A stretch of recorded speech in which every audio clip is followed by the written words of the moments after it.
Magandang araw sa inyong lahat mga kababayan. Kumusta na kayo dyan?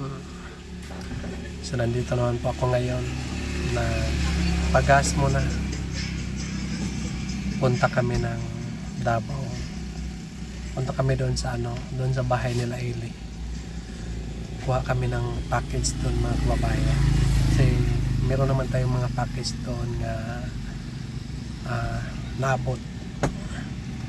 So, walang lagayan ni Eli doon sa kanilang bahay kasi wala siyang sasakyan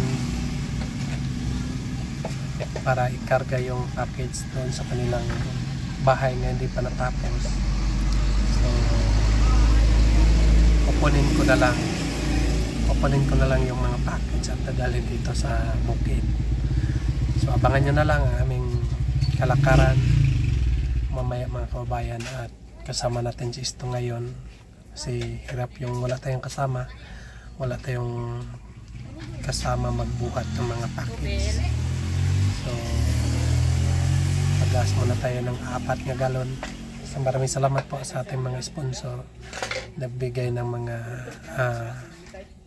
tulong para expenses natin sa paglalakbay. So yun, maraming salamat po. Mag-ingat kayo dyan palagi mga kababayan. Thank you so much sa lahat ninyong mga kabaitan nyo sa aming PB team. Nandito na kami mga kababayan sa tinitirahan nila Eli. So nandito na yung mga package. Ang dami po yung package natin dito mga kababayan. Tamang-tama ito ikarga natin dito sa ating bungo. Kakatok tayo dito.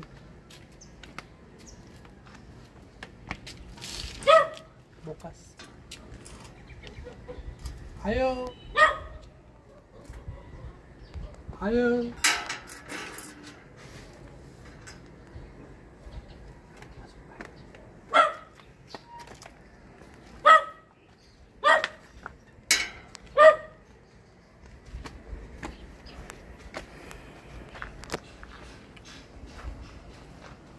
Ayo.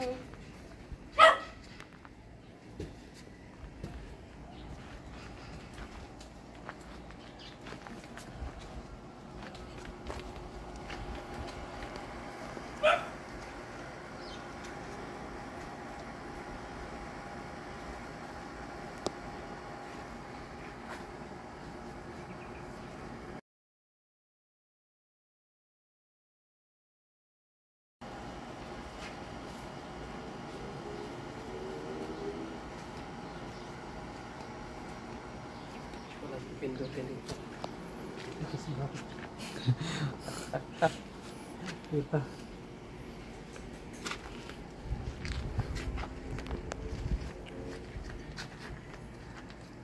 Nakatulog siguro yung asawa ni Sister Eli mga kababayan. So, walang sumasagot sa katok natin. Hello.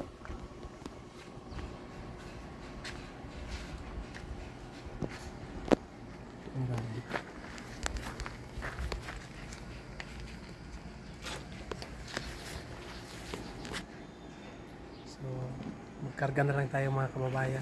Surprise. Tulog po yung asawa ni Eli. At bukas naman po ang gate. Nakapasok na kami. Magkarga na lang kami. Mamaya ay pag gising niya, so siguro tapos na kami magkarga din. Tamang-tama ay magpapaalam na kami. Abangan nyo na lang mga ganapan namin dito mga kababayan.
So nandito na yung mga package natin mga kababayan dito sa aming lugar.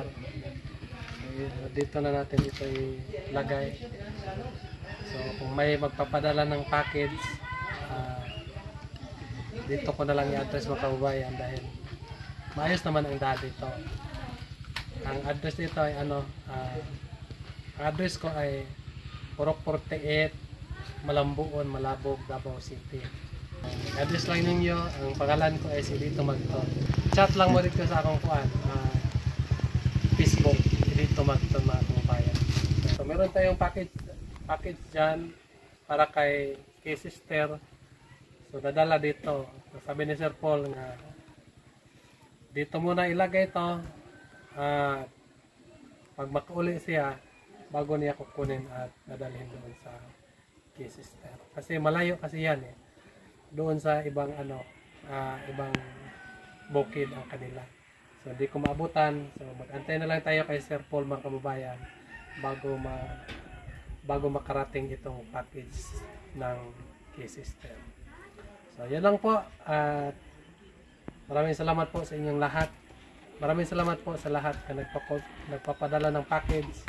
So ito nga package ay 18 buok. So alam ko mga kababayan nga ito ay pinagagastusan nyo para makaabot dito. At ibibigay ko ito sa mga katutubo mga kababayan nga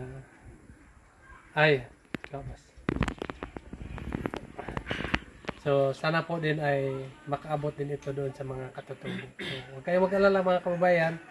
So ito lahat pinapadala nyo ay makarating ito doon sa mga kababayan kong mga katutubo mga kababayan. So dito muna sa aking parkinganan ng aking sasakyan. So meron naman tayong trapal dito. Nakakipan muna natin ang trapal. So nakagit naman itong ating parkinganan. So hindi na itong mapasok sa mga kabata.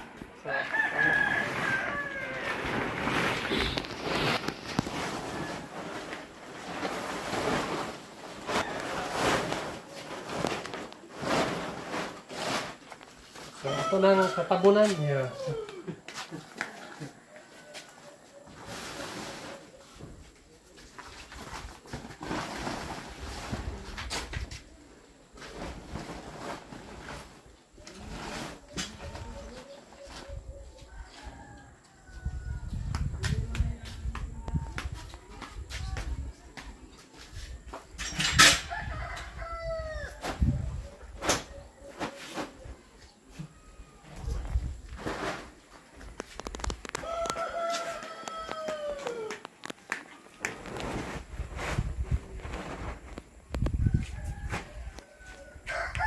kotse.